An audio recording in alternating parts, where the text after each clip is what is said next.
So I'm going to go over how to teach downward figure eight, and for the sake of the whole thing, the upward figure eight. Now, in my curriculum in my school, I choose to teach concepts, not necessarily for just one weapon.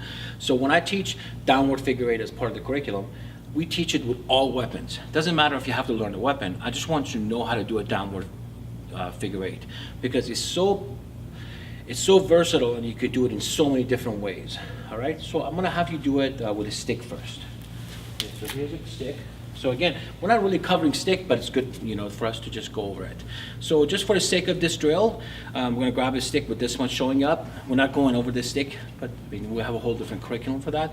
But for right now, so we always teach same hand, same foot forward. We don't go right foot back yet. So the first thing we want to do is the downward figure eight. So which means our goal target are the collarbones. So I want to teach downward and straight through. So I teach 1 and 2 to the basically going 1, 2. I want you to try that, please. So right foot forward, hand to your heart. Okay, go. So 1 and 2, good. So usually I stand over here and I usually carry the person to exaggerate. There you go. Because a common mistake is, especially for the kids, they do this. They just kind of stand there and do it. I want to make sure they hold it and they're the one that move all the way through. Sometimes I might even come over here closer, put your hands down. I might have 2 students stand here and I have them do downward figure eight without hitting the other person, right? So that actually they're learning how to exaggerate the move. In my opinion, it's better to teach big moves than shorten them later, rather than short moves, and try to get them to understand the bigger picture. So again, hand to your heart, please. Go downward figure eight. 1, 2. 1 and 2. Perfect, good. So that's downward figure eight with the staff. Now let's try knife. Okay? So we're gonna do knife the same way. Hand to your heart. Of course, I don't do the knife so much with the kids, even though I teach safety drills with a knife, which is really important, but how to use it, not really, but I do teach safety and we can cover that later. So right foot forward, hand to your heart. So again, downward figure eight. 1, 2. See, this is a common mistake, again, most people do with a knife, is that when people cut with a knife, they cut with their hand. Then they cut with here. What you want to remember about a knife is that, hold it please, this is self-defense, this is for cutting apples. So the idea is you want to cut this way, see? With the tip, so you want to slice it this way. Okay, so there you go, a little bit of knife in the nunchuck curriculum, right? Go. So downward figure eight. Good. There you go. Good. So now, come on back. Now I want to try to hold him with a rope. This is really fun for the kids to do. All right. So we want to have them grab a rope and literally do downward figure eight.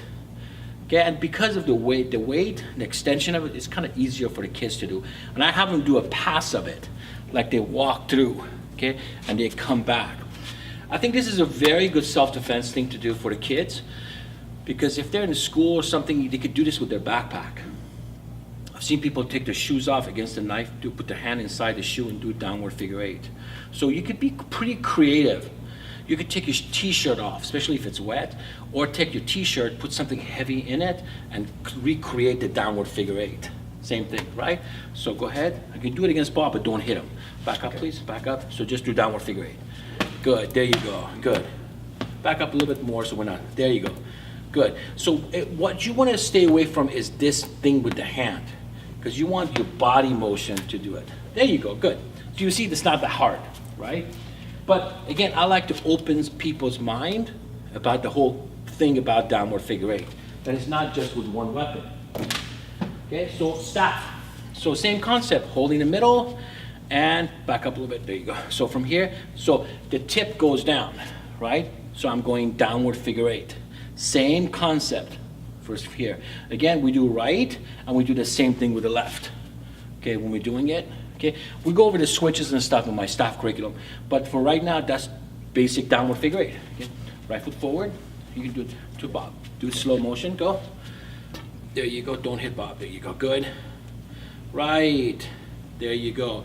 So you kind of holding your arm up. You can bring it down a little lower. Okay. Back up a little bit. There you go. Go. Good. That's okay. There you go. Good. So you get the picture, right? We're not teaching staff. We're teaching. That's okay. We teach a concept called downward figure eight. Now, Another one that's really cool for the kids to do, and for adults, is to do with the belt. So you can have them hold it like this. I'm just gonna make this a little bit shorter. See, same concept, right? That's downward figure eight. And they're using their belt. So everybody can kind of have them, do the whole class, take their belt off and do a downward figure eight, okay? Give it a try, go. Don't hit Bob, just back up, just use him as a target, go. Good. The reason why I always have a target is this. Wait for a second.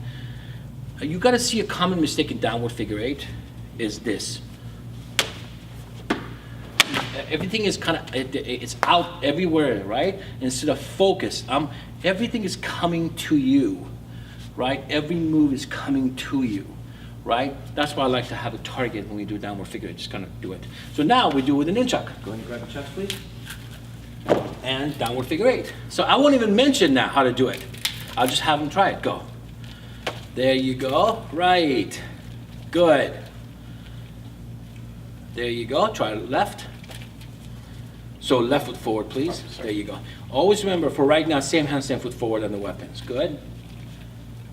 All right, stop. So just stand up straight. Try both hands. Go. Simultaneously or one then the other? Together, Okay. right. All right. Almost, you don't have to crisscross them. Okay. There you go. You don't have to crisscross them. Good. Okay, good. So that's both hands together. So here's a couple tricks that will get you ready. So you can have somebody do right by itself. Notice I'm not doing this so much, it's just my forearm, right? So you can have them do left by itself, you can have it do together, right? Now, if you want to get a little creative, you go from here like this, you go right over, left over, right over, left over, right over, left over, back to outside circles. So this will be a nice little drill to do. So I'm going to do it again. So I'm going to go outside circles, downward figure eight, then I'm going to go right over, left over, black over, red over, black over, and red over. Okay, so this will show and teach the basic idea of the downward figure eight.